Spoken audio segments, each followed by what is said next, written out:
الحمد لله وكفى وسلام على عباده الذين اصطفى أما بعد فأعوذ بالله من الشيطان الرجيم بسم الله الرحمن الرحيم اليوم أكملت لكم دينكم وأتممت عليكم نعمتي ورضيت لكم الإسلام دينا رب اشرح لي صدري ويسر لي أمري واحلل عقدة من لساني يفقهوا قولي سبحانك لا علم لنا إلا ما علمتنا إنك أنت العليم الحكيم اللهم صل على محمد في أول كلامنا اللهم صل على محمد في أوسط كلامنا اللهم صل على محمد في آخر كلامنا صدق اللہ العظیم.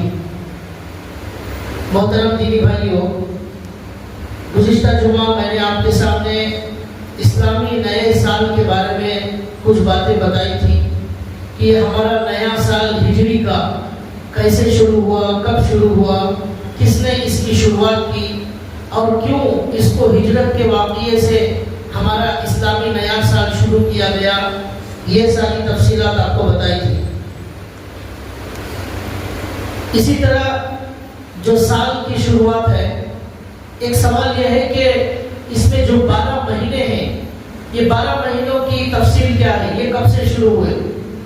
ہمارے ایک بھائی صاحب نے اس کا سوال بھی کیا تھا. تو اس کا جواب یہ ہے کہ خود اللہ نے اس کا جواب قرآن کریم میں دیا ہے 10ویں پارہ میں. ان عدۃ الشہور عند اللہ 12 شہرا. اس آیت میں اللہ نے جواب دیا کہ یہ جو سال میں 12 مہینے ہوتے ہیں، یہ 12 مہینے اللہ ہی نے اس کو مقرر کیا ہے، اللہ نے اس کو شروع کیا ہے. پھر اللہ نے کہا جس دن اللہ نے زمین آسمان پیدا کیا اسی وقت سے اللہ نے یہ 12 مہینے سال کے مقرر فرمائے. عند اللہ 12. اللہ کی نظر میں یہ 12 مہینے ہوتے ہیں پورے سال کے. یہ کب سے شروع ہوا؟ جس وقت اللہ نے آسمان زمین بنائی تھی اسی وقت سے یہ شروع ہوا. سورج اور زمین اس کا ایک نظام چلتا ہے، تو اس نظام کے اعتبار سے یہ زمین اور سورج اپنے چکر مکمل کرتے ہیں 12 مہینے میں. یہ سائنسدان کہتے ہیں کہ یہ زمین جو ہے گول گھوم رہی ہے. تو اس طرح وہ پورے سال میں ایک چکر مکمل ہوتا ہے. 1 منٹ میں 27 کلومیٹر کی رفتار سے سائنسدان کہتے ہیں کہ یہ زمین گھوم رہی ہے. تو یہ اللہ تعالیٰ کا نظام ہے. تو یہ بتانا ہے کہ اللہ تعالیٰ نے جیسے پورا سال مقرر کیا ہے اور ہماری جو ہجری کا آغاز ہے سال کا، اسلامی نیا سال محرم کے مہینے سے شروع ہوتا ہے، اسی طرح سال کے 12 مہینے یہ اللہ تعالیٰ نے بنائے. کب بنائے؟ جب اللہ نے زمین آسمان بنائی اسی وقت سے اللہ نے یہ 12 مہینے بنائے. پھر 12 مہینے میں یہ جو ہفتہ ہوتا ہے 7 دن کا ایک ہفتہ، یہ ہفتہ کب سے بنا؟ دن 7 دن ہوتے ہیں، یہ کب سے بنے؟ اس کا بھی جواب اللہ نے قرآن کریم میں دیا ہے، حدیث کے اندر موجود ہے. اللہ نے قرآن کریم میں فرمایا 6 دنوں میں اللہ نے زمین آسمان پیدا فرمایا. 6 دنوں میں. تو معلوم ہوا یہ دن بھی اللہ ہی نے پیدا فرمائے. تو 6 دنوں میں اللہ نے یہ زمین آسمان کا پورا نظام بنایا. تو 7 دن ہوتے ہیں پورے. تو یہ دنوں کو بھی اللہ ہی نے بنایا. ہفتہ بھی اللہ ہی نے شروع سے ہی مقرر کیا ہے. حدیث موجود ہے مشکات شریف کے اندر. اس میں اللہ نے کہا، اللہ کے نبی نے کہا کہ ہفتے کے دن اللہ نے زمین کو پیدا کیا، اتوار کے دن اللہ نے پہاڑوں کو پیدا کیا، پیر کے دن اللہ نے درختوں کو پیدا کیا، منگل کو بھی کا بھی کچھ اس میں ہے، یاد نہیں آ رہا ہے. چہارشوں میں بدھ کے دن اللہ تعالیٰ نے نور کو پیدا فرمایا. جمعرات کے دن اللہ نے جانوروں کو پیدا فرمایا، پورے زمین کے جانوروں اور دیگر مخلوقات کو. اور جمعہ کے دن عصر کی نماز کے بعد حضرت آدم علیہ السلام کو مٹی سے پیدا فرمایا اپنے ہاتھوں سے. اپنے ہاتھوں سے اللہ نے اپنے ہاتھوں سے. قرآن میں بھی اس کا ذکر موجود ہے. اللہ نے شیطان سے کہا کہ میں نے جس کو میرے ہاتھوں سے پیدا کیا، خلقت بیدی، میں نے میرے ہاتھوں سے آدم کو پیدا کیا، تو اس کو سجدہ کرنے سے تجھے کس نے منع کیا؟ یہ اللہ نے کہا. تو آدم علیہ السلام کو اپنے ہاتھوں سے بنایا اللہ نے. کب بنایا؟ جمعہ کے دن. جمعہ کے دن کس وقت؟ ختم ہوتا ہے مغرب کے وقت میں.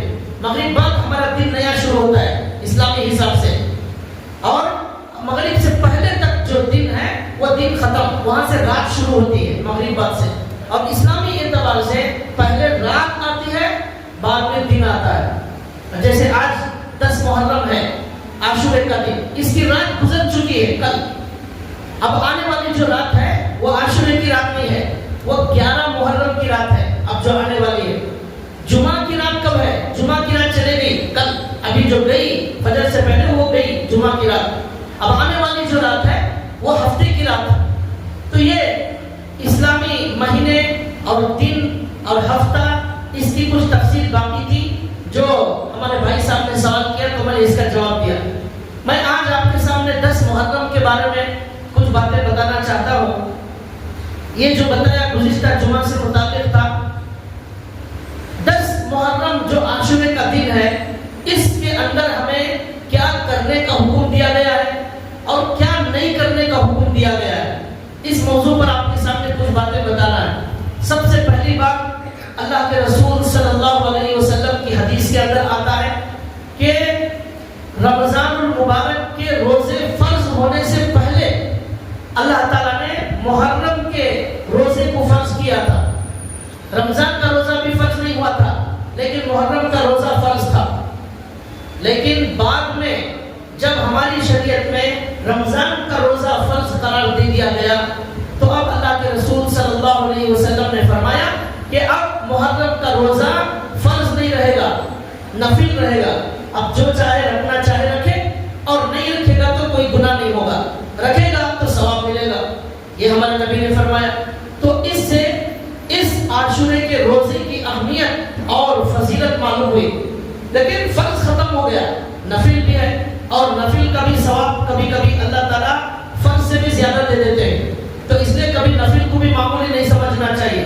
ایک حدیث میں آتا ہے کل قیامت کے دن ہمارے ترازو کے پلڑے میں جب فرض میں کمی ہو جائے گی تو اس فرض کی کمی کو نفلوں سے پورا کیا جائے گا کہ بھائی ان کے پاس اتنے فرض کم ہیں جنت میں جانے کے لیے, کیا کریں گے, لیکن نفل ہیں, نفل روزے ہیں, نفل نمازیں ہیں, نفل صدقہ ہے, تو یہ نفلوں کے ذریعے یہ فرائض کو پورا کرو تو اس کا کوٹا پورا ہوگا اور وہ جنت میں جانے کے قابل ہو جائے گا. تو اس لیے یہ نفل کو بھی معمولی نہیں سمجھنا چاہیے. حدیث میں آتا ہے کہ یہ محرم کا جو مہینہ ہے اس کے اندر روزے مکے کے کافر بھی رکھتے تھے شروع دور میں. اس وقت اللہ کے نبی صلی اللہ علیہ وسلم بھی روزہ رکھتے تھے, لیکن بعد میں جب اسلام آیا تو رمضان کے روزے فرض ہوئے تو اس کی روزے کی فرضیت ختم کر دی گئی. پھر ہمارے نبی صلی اللہ علیہ وسلم نے ایک حدیث میں فرمایا کہ اللہ تعالیٰ کے نزدیک, اللہ تعالیٰ کی نظر میں افضل الصیام بعد رمضان, مسلم شریف کی حدیث, افضل الصیام بعد رمضان شہر اللہ المحرم, رمضان کے روزوں کے بعد سب سے افضل روزے وہ اللہ کے مہینے محرم کے روزے ہیں. اس حدیث سے یہ معلوم ہوا کہ صرف عاشورے کا روزہ رکھنے کا حکم نہیں ہے, یہ پورے مہینے بھی اگر روزہ رکھیں گے تو رمضان کے روزوں کے بعد یہ بہت افضل اور زیادہ ثواب والے روزے ہیں. یہ حدیث بتا رہی ہے افضل الصیام بعد رمضان, رمضان کے بعد افضل روزے شہر اللہ المحرم, محرم کے مہینے کے روزے ہیں. کون سا پورا مہینہ آ گیا, اس میں کبھی بھی رکھ سکتے ہیں. تو یہ اللہ کے نبی نے فرمایا. پھر اس میں اللہ کے نبی نے یہ فرمایا شہر اللہ, یہ اللہ کا مہینہ ہے, اللہ کا مہینہ. تو یہ اللہ کا مہینے ہونے کی وجہ سے اس مہینے کا اور زیادہ مقام بڑھ گیا, اس کی فضیلت اور زیادہ بڑھ گئی. اس کے بعد اللہ کے نبی نے اسی حدیث میں فرمایا افضل الصلاۃ بعد الفریضہ صلاۃ اللیل, نمازوں میں سب سے افضل نماز فرض نمازوں کے بعد وہ تہجد کی نماز ہے. افضل الصلاۃ نمازوں میں افضل نماز بعد الفریضہ فرض نمازوں کے بعد صلاۃ اللیل وہ رات کی نماز ہے. یہ حدیث میں اللہ کے نبی نے فرمایا. پھر اور ایک حدیث میں آتا ہے کہ ہمارے نبی صلی اللہ علیہ وسلم جب سفر کر کے مکے سے مدینہ آئے تو صحابہ نے دیکھا کہ یہاں مکے مدینے کے اندر جو یہودی رہتے ہیں وہ یہودی اس عاشورے کے دن 10 محرم کے دن روزہ رکھتے ہیں.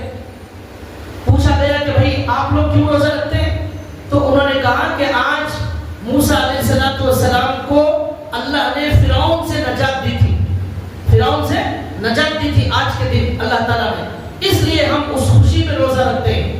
تو ہمارے نبی صلی اللہ علیہ وسلم نے فرمایا کہ موسیٰ علیہ السلام کے خلیل تو ہم ہیں مسلمان، یہودیوں کو موسیٰ علیہ السلام سے کیا تعلق ہے؟ یہودی موسیٰ علیہ السلام کی کوئی بات مانتے ہی نہیں ہے، ہم مسلمان موسیٰ علیہ السلام کو بھی مانتے ہیں اور موسیٰ علیہ السلام کی قدر کرتے ہیں، لیکن شریعت ہمارے نبی محمد صلی اللہ علیہ وسلم کی فالو کرتے ہیں، اور موسیٰ علیہ السلام جو دین لائے، جو پیغام دیا، اسے مکمل یہودیوں نے چھوڑ دیا۔ تو ہمارے نبی نے کہا تو ہم بھی اس 10 محرم کے دن، عاشورے کے دن روزہ رکھیں گے، لیکن ہمارے نبی نے کہا کہ ہم کیا کریں گے، ایک روزہ ایکسٹرا رکھیں گے، 10 کے ساتھ 9 محرم کا روزہ یا 11 محرم کا روزہ رکھیں گے، ایک زیادہ رکھیں گے۔ کیوں؟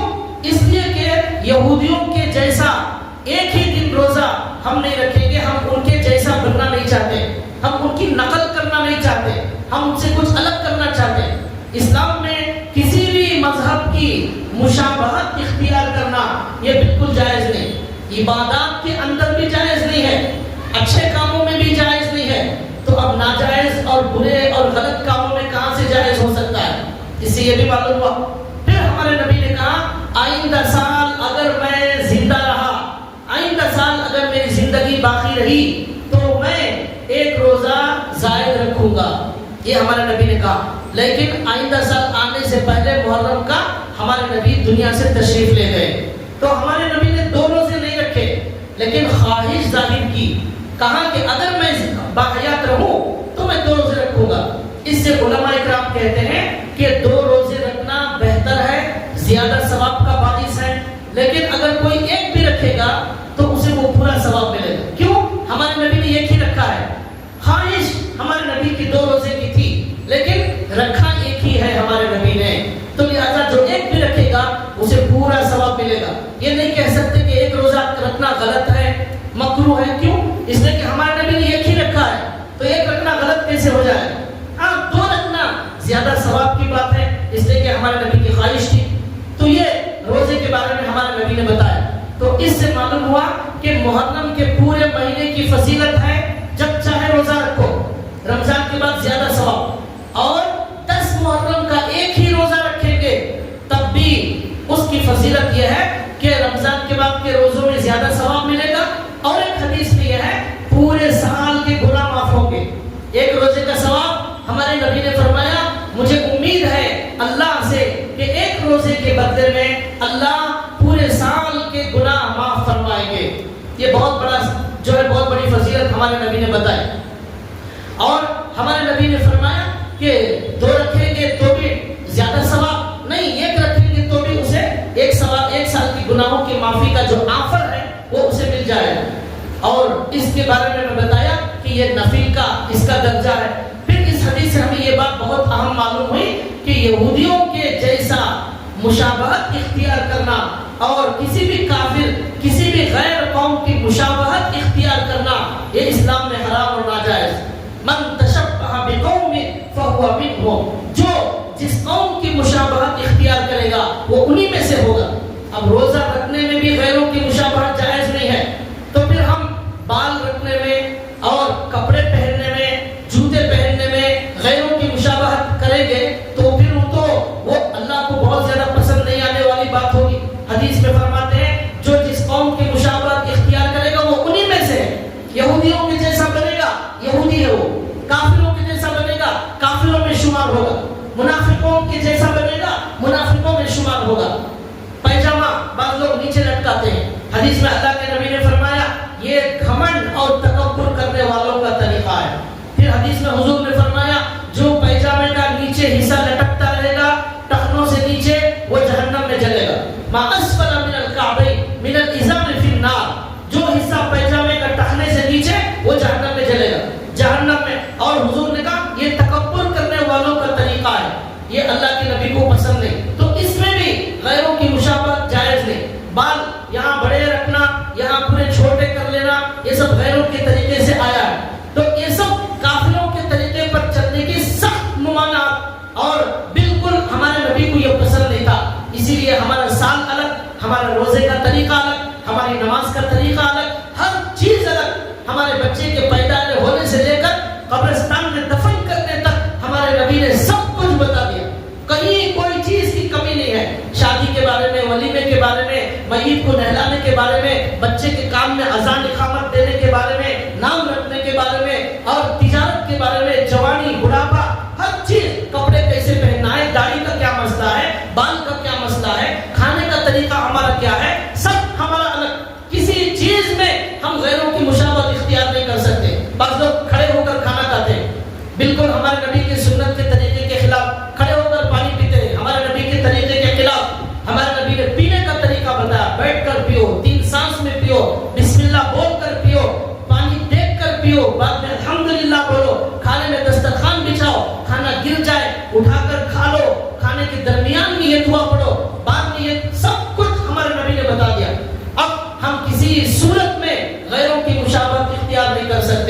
یہ عاشورے کے بارے میں ہمیں معلوم ہوا.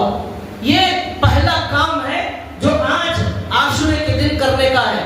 10 محرم عاشورے کے دن کرنے کا پہلا کام یہ 10 آج کا دن کا روزہ، 1 یا 2 روزے بس. اس کے علاوہ دوسرا کام جو ہمارے قرآن میں، ہماری نبی کی سنتوں میں، حدیثوں میں دوسرا کام ہمیں کرنے کا حکم دیا گیا ہے، وہ یہ ہے، حدیث کے اندر آتا ہے من وسع علی عیالہ وسع اللہ علیہ، وسع اللہ من وسع علی عیالہ فی یوم عاشوراء وسع اللہ علیہ السنۃ کلھا. یہ حدیث موجود ہے اللہ کے نبی کی. اس میں اللہ کے رسول نے فرمایا 10 محرم عاشورے کے دن جو بندہ اپنے گھر والوں پر کھانے میں وسعت کرے گا، کھانے میں وسعت کرے گا، تو اللہ تبارک و تعالیٰ پورے سال اس کے روزے میں برکت عطا فرمائے، پورے سال اس کے کھانے میں، روزے میں اللہ وسعت کر دے گے. تو آج کے دن ہمارے نبی نے کیا کہا؟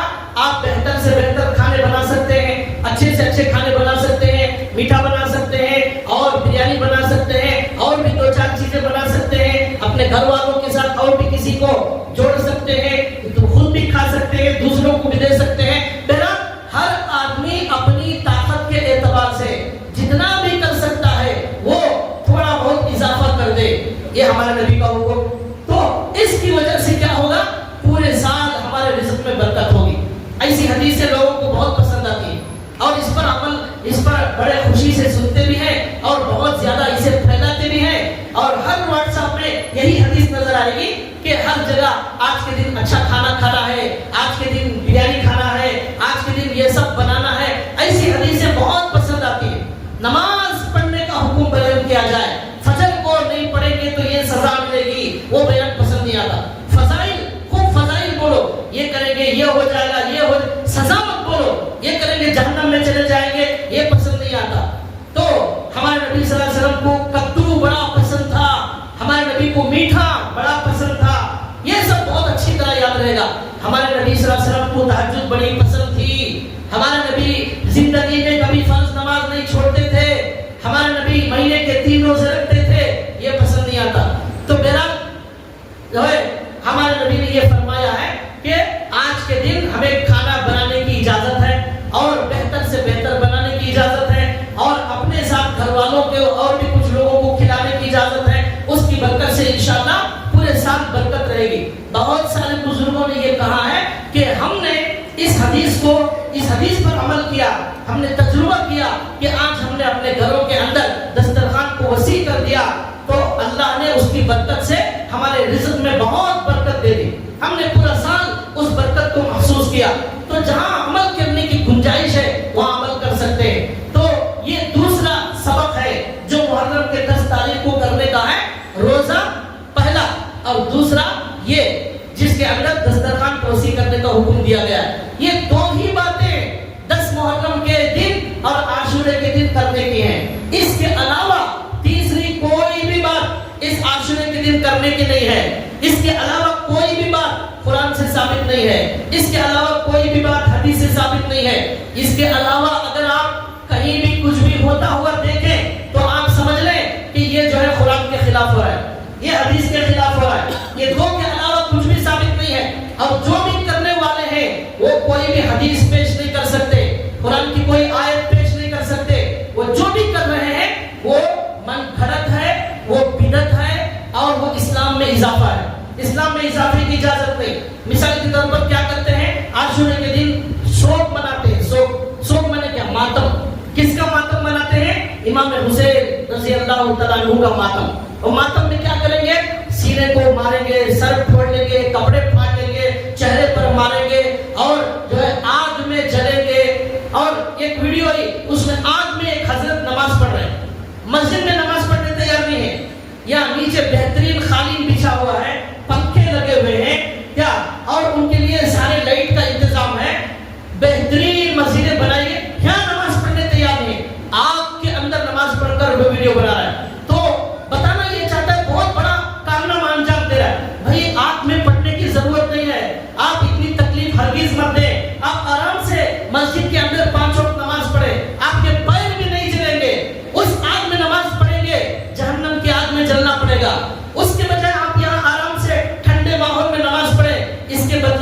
آپ جہنم سے بچ جائیں، لیکن یہ کرنے تیار نہیں ہوں گے۔ ہمارے نبی کے طریقے کو چھوڑ کر یہ الٹے سیدھے حرکتیں، ماتم کرنا جا سکتی۔ تو یہ جو کرنے کا کام ہے میں نے بتا دیا، روزہ اور دسترخوان کے اندر غصہ نہیں کرنے کا کام کیا ہے؟ یہ ماتم منانا۔ اس کے بارے میں 2 حدیثیں میں نے سنایا۔ صرف 3 دن غم منانے کی اجازت ہے، اور غم منانے میں چیخنا، چلانا، مارنا، یہ اسلام سے ہمارے نبی نے کہا دین سے اس کا کوئی تعلق نہیں، مسلمانوں سے اس کا کوئی تعلق نہیں۔ ہمیں ہمارے نبی صلی اللہ علیہ وسلم نے فرمایا قیامت تک تمہاری کامیابی اس بات میں ہے کہ میں نے جو قرآن تمہیں دیا ہے، میں نے جو حدیث تمہیں دی ہے، اس کو تم مضبوطی سے پکڑے رہو گے، کبھی گمراہ نہیں ہوگے۔ لن ترکتو ما ترکتم، اگر میں نے جو چھوڑا ہے وہ اگر تم لوگ مضبوطی سے پکڑ لو تو تم کبھی گمراہ نہیں ہوگے۔ ایک قرآن، ایک حدیث، جو بھی کرنا ہے کرو بھائی۔ کرنے والے ذرا ہمیں حدیث بھی دکھا دو کہ یہ ناچنا اور یہ ماتم کرنا، چیخنا، چلانا، ہر جگہ سڑکوں پر گلیوں میں ایک نئی دکان لگ گئی ہے، وہ دکانوں کے اندر پھولوں کو سجا دیا گیا ہے، بیچ میں دھواں آ رہا ہے اور یہ سب چل رہا ہے، معلوم نہیں وہ کیوں دھواں آ رہا ہے اور وہ پھولوں کا کیوں ان کو سجا دیا گیا ہے۔ تعزیہ، وہ تعزیہ کا ثبوت کہاں سے ہے؟ کون سی حدیث میں ہے؟ بھائی وہ کوئی حدیث ہمیں بھی دکھاؤ تاکہ ہم بھی عمل کریں، دوسروں کو بھی بتائیں۔ حدیث نہیں دکھاتے، قرآن نہیں دکھاتے، اپنی طرف سے یہ الگ الگ شرک، الگ الگ بدعت، الگ الگ رسم و رواج شروع کر لیتے۔ تو بھائیو اس کے اندر ماتم منانا بالکل حرام، ناجائز۔ امام حسین ہمارے نبی صلی اللہ علیہ وسلم کے نواسے، انہوں نے اپنی جان اللہ کے لیے قربان کر دی، کربلا کے میدان میں اپنی جان اللہ کے لیے قربان کر دی، باطل کے سامنے ڈٹ کر کھڑے رہے، خون کا آخری خطرہ بہا دیا لیکن باطل کے سامنے نہیں جھکے۔ وہ امام حسین بہت بڑی ہستی ہیں، ہمارے نبی صلی اللہ علیہ وسلم ان سے بڑی محبت کرتے تھے، جنت کا نوجوانوں کا سردار ان کو کہا ہے، تو وہ بہت بڑی ہستی ہے، لیکن ان کے ان شہادت پر ماتم منانا یہ اسلام میں جائز نہیں۔ اگر ایسا دیکھا جائے ان کے ابا حضرت علی رضی اللہ عنہ ان کو بھی شہید کیا گیا، پھر ان کا بھی ماتم منایا جائے گا؟ جب بیٹے کا منا سکتے ہیں تو باپ کا کیوں نہیں؟ پھر ان سے افضل حضرت عمر رضی اللہ عنہ کو محراب میں مصلی میں شہید کر دیا گیا، نماز پڑھا رہے شہید کر دیا گیا، خون سے پورا مصلی تر ہو گیا۔ کتنی مظلومانہ شہادت ہے۔ ان کے ابا حضرت علی رضی اللہ عنہ فجر کے لیے آ رہے تھے، شہید کر دیا گیا، کتنی مظلومانہ شہادت ہے۔ حضرت عثمان غنی رضی اللہ عنہ کو 40 دن تک مدینے کے اندر دشمنوں نے ان کے گھر کو گھیر لیا، پانی بند کر دیا، حضرت عثمان غنی کا پانی بند کر دیا مدینے کے اندر، جب سب صحابہ موجود ہیں، پانی بند، کھانا بند کر دیا۔ حضرت عثمان غنی نے کہا اے لوگوں، جس کنویں کو میں نے خرید کر مسلمانوں کے لیے وقف کیا تھا، جس زمانے میں مسلمانوں کے پاس پانی نہیں تھا، آج وہی کنواں میرے لیے تم نے بند کر دیا۔ یہ حضرت عثمان غنی نے کہا، لیکن کسی نے ان کو پانی نہیں دیا، پھر ان کو کھانا بند کر دیا۔ مسجد نبوی میں حضرت عثمان غنی کو نماز پڑھنے سے روک دیا۔ حضرت عثمان غنی نے کہا ہمارے نبی نے جب آواز لگائی کون ہے جو مسجد نبوی پر خرچ کرنے کے لیے تیار ہے، میں کھڑے ہو کر خرچ کیا، مسجد نبوی کو تعمیر کیا، آج اسی مسجد نبوی میں مجھے نماز پڑھنے نہیں دیتے۔ یہ حضرت عثمان غنی نے کہا، ان کو ان کے گھر کے اندر گھس کر لوگوں نے، دشمنوں نے مدینے کے اندر شہید کر دیا۔ کتنی مظلومانہ شہادت ہے۔ حضرت حمزہ رضی اللہ تعالیٰ میدان جہاد میں ان کو شہید کر دیا گیا، ان کے جگر کو، ان کے دل کو نکال کر چبایا گیا، ان کے جو ٹکڑے ٹکڑے کیے گئے، ان کی ناک کان کاٹی گئی۔ کتنی مظلومانہ شہادت ہے۔ اگر اس طرح ماتم منانا شروع کریں گے، ہر دن کسی کا ماتم منانا پڑے گا، کسی دن حضرت عمر کا، کسی دن عثمان کا، کسی دن حضرت حمزہ کا، کتنا منائیں گے؟ اور پھر اس غم میں، اس ماتم میں بعض لوگ یہ سمجھتے ہیں شادی نہیں کر سکتے، یہ بڑا منحوس مہینہ ہے، پھر پورے سال میں کبھی شادی نہیں کر سکتے۔ ہر دن کوئی نہ کوئی شہید، ہر دن کوئی نہ کوئی واقعہ دنیا کے اندر پیش آیا ہے۔ اس لیے بھائیوں، یہ سب منمانی طریقے چھوڑ کر ہمیں قرآن اور حدیث کی طرف آنا ہے، اور ہمیں قرآن کو مضبوطی سے پکڑنا ہے۔ یہ پہلے سے چل رہا ہے، وہ سب چلنے والا نہیں، وہ چلنے کو ختم کرنے کے لیے ہمارے نبی دنیا کے اندر آئے۔ ہمارے نبی نے کہا اپنے آخری بیان میں، حجۃ الوداع میں کہا، اے لوگوں، اب سے زمانے جاہلیت کی رسمیں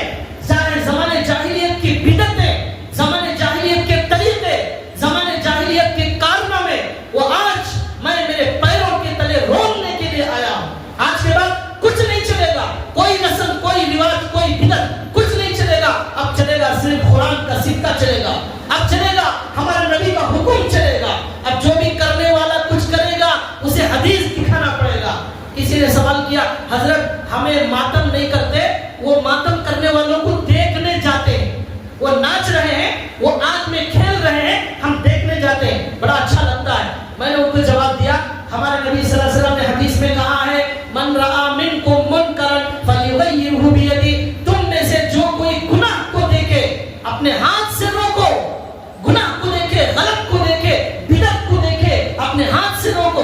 فَإِن لَّمْ يَسْتَطِعْ, ہاتھ سے روکنے کی طاقت نہیں ہے, اپنی زبان سے بولو. یہ حرام ہے, یہ ناجائز ہے, یہ غلط ہے, اپنی زبان سے بولو. تم بہترین امت ہو, کنتم خیر امت اخرجت للناس, تم بہترین امت اس لیے ہو, تم لوگوں کو اچھائی کی دعوت دیتے ہو, برائی سے روکتے ہو, حلال کو حلال, حرام کو حرام. یہ امت کہنے کی ذمہ داری تمہارے اوپر ہے. تو اسی لیے ہم بہترین امت ہیں. ہم شراب کو دیکھ کر کہیں گے یہ حرام ہے, زنا کو دیکھ کر کہیں گے یہ حرام ہے, بدعت کو دیکھ کر کہیں گے یہ بدعت ہے, ماتم کو دیکھ کر کہیں گے یہ شریعت میں اضافہ ہے. یہ چلنے والا نہیں. شیعہ نے اس ماتم کو شروع کیا ہے. شیعہ کون ہے معلوم؟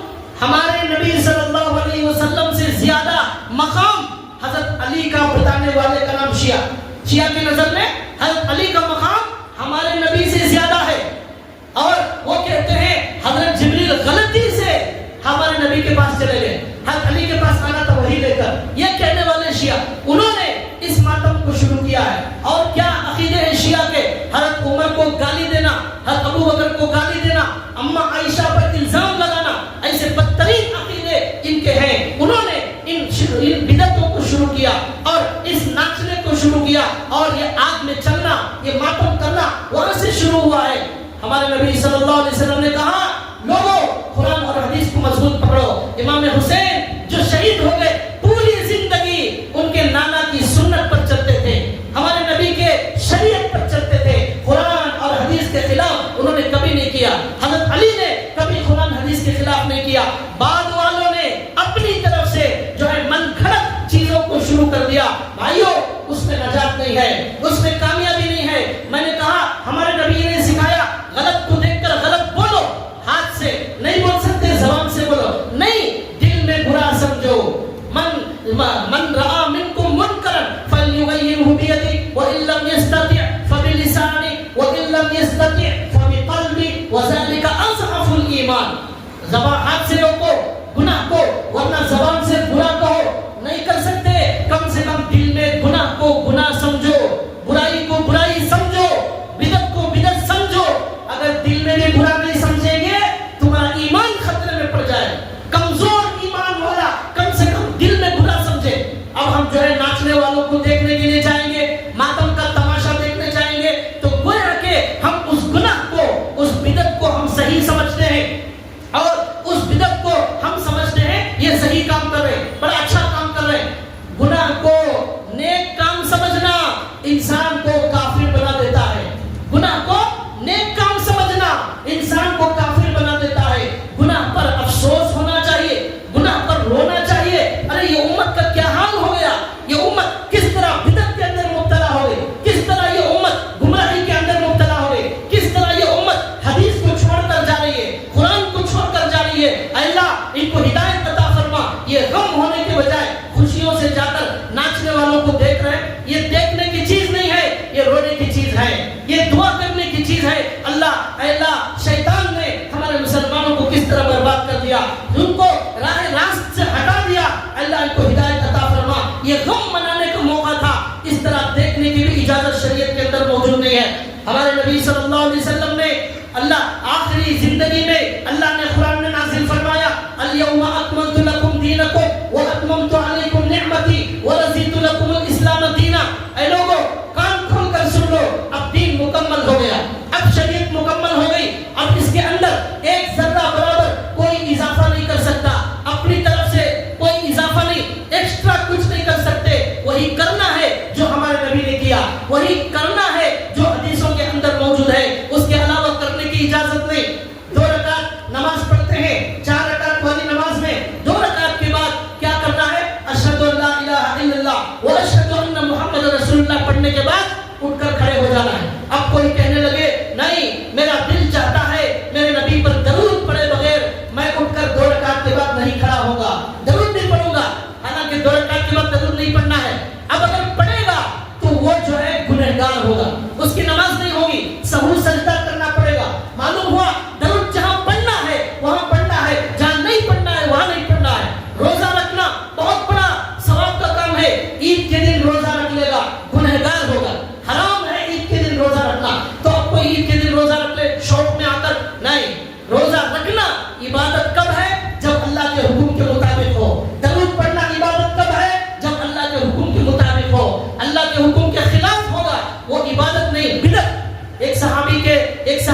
اپنے گھر میں نماز پڑھ رہے تھے، ان کا بیٹا نماز پڑھ رہا تھا، بیٹے نے نماز میں زور سے بسم اللہ الرحمن الرحیم پڑھا، پھر الحمد کا سورہ پڑھا، تو ان کے باپ نے سلام پھیرنے کے بعد کہا اے میرے بچے بدعت سے بچو، بدعت سے بچو، یہ زور سے پڑھنا بسم اللہ یہ بدعت ہے، میں حضور کے پیچھے نماز پڑھا ہوں، ابو بکر کے پیچھے میں نے نماز پڑھی ہے، عمر کے پیچھے میں نے نماز پڑھی ہے، انہوں نے بسم اللہ زور سے نہیں پڑھی، وہ آہستہ پڑھتے تھے، آہستہ پڑھنا سنت ہے، زور سے بسم اللہ پڑھنا اس کو بدعت کہا گیا۔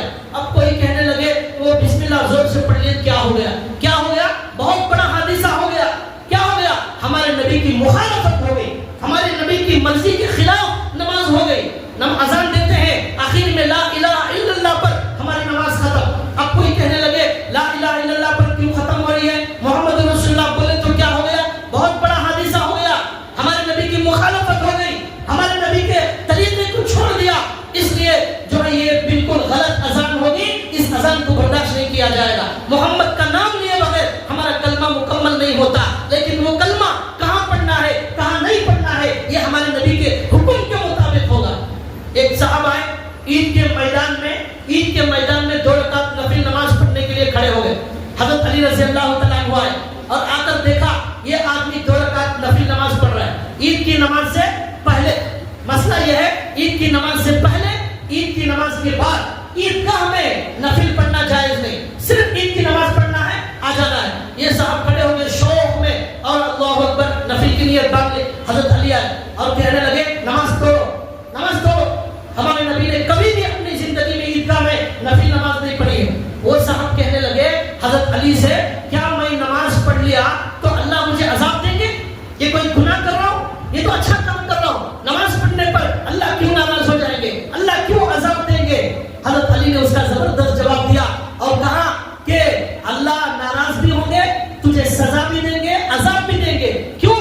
نماز پڑھنے کی وجہ سے نہیں، ہمارے نبی کی مخالفت کرنے کی وجہ سے، ہمارے نبی کے طریقے کو چھوڑنے کی وجہ سے، ہمارے نبی نے جو طریقہ سکھایا اس کے خلاف تو دوسرا طریقہ شروع کر رہا ہے، اس وجہ سے تجھے اس نماز پر عذاب دیا جائے گا۔ یہ نماز سنت کے خلاف ہے۔ تو بھائیو آج اس بات کی ضرورت ہے کہ آج ہمارے مسلمانوں کے اندر کیا ہو رہا ہے؟ ہر جگہ اضافہ ہو رہا ہے، شادی میں بے شمار رسموں کا اضافہ، 10 محرم کے دن بے شمار چیزوں کا اضافہ، اور بعض لوگ ایسا پھیلا رہے ایسی نماز پڑھنا، یہ 2 رکعت پڑھنا، اس میں یہ پڑھنا اور اتنی مرتبہ قل اللہ پڑھنا، یہ سب جو ہے کوئی بات حدیث سے ثابت نہیں، یہ درود ایسا پڑھنا کچھ نہیں، یہ آپ جو چاہیں کر سکتے ہیں، آپ ذکر کریں، قرآن پڑھیں، آپ جو چاہیں کریں، لیکن متعین کرنے کی ہمیں بالکل اجازت نہیں ہے۔ اس لیے ہمارے نبی صلی اللہ علیہ وسلم نے ہماری شریعت کے اندر جو شہادت کے واقعے سے ہمیں بتا دیا کہ اے مسلمانوں ہماری کامیابی کس میں ہے کہ ہم آخری وقت تک ہمارا خون کا خطرہ، ہماری جان چلی جائے لیکن ہم حق کو نہیں چھوڑیں گے، ہم حدیث کو نہیں چھوڑیں گے، ہم جو ہے قرآن کو نہیں چھوڑیں گے۔ اس طریقے پر ہماری زندگی جب ہوگی تب ہم کامیاب ہوں گے۔ ایک عالم نے بڑی اچھی بات کہی، جو آدمی دین میں نئی چیزوں کو شروع کرتا ہے، بدعت کا آغاز کرتا ہے، ایکسٹرا کچھ کرتا ہے، وہ نعوذ باللہ یہ کہنا چاہتا ہے کہ ہمارے نبی محمد صلی اللہ علیہ وسلم نے دین میں خیانت کی ہے، دین میں ہمارے نبی نے خیانت کی ہے۔ کیوں؟ ہمارے نبی نے یہ نہیں بتایا، یہ ماتم کرنے کا پیغام، یہ سبق، یہ نئی نئی چیزیں ہمارے نبی نے نہیں بتایا۔ ہمارے نبی گویا بھول گئے، ہمارے نبی نے امت کو نہیں بتایا، ہمارے نبی خیانت کرنے والے ہیں۔ میں آ گیا ہوں آج کا بہت بڑا مفتی، آج کا بہت بڑا علامہ، میں دین کے اندر نئی چیزیں بتاؤں گا، تو یہ آدمی نبی کو خیانت کرنے والا بتا رہا ہے۔ ہمارے نبی نے جو بتانا تھا بتا دیا، اب آپ کو کوئی ضرورت نہیں ہے مفتی بننے کی، آپ کو شیخ الحدیث بننے کی ضرورت نہیں ہے، آپ کو علامہ بننے کی ضرورت نہیں ہے۔ جو بتایا وہ کرو، پہلے وہ تو کرنے تیار نہیں، اس کے علاوہ مزید چیزیں کر رہے۔ ایک صحابی نے کہا جو بھی نیک کام کرنا تھا صحابہ نے کر کے دکھا دیا ہے، اب تمہیں کچھ بھی باقی نہیں چھوڑا ہے، اب صحابہ نے جو کیا ہے وہ کرو۔ تو بھائیو اس طرح ہماری زندگی میں، ہمارے گھروں کے اندر، ہمارے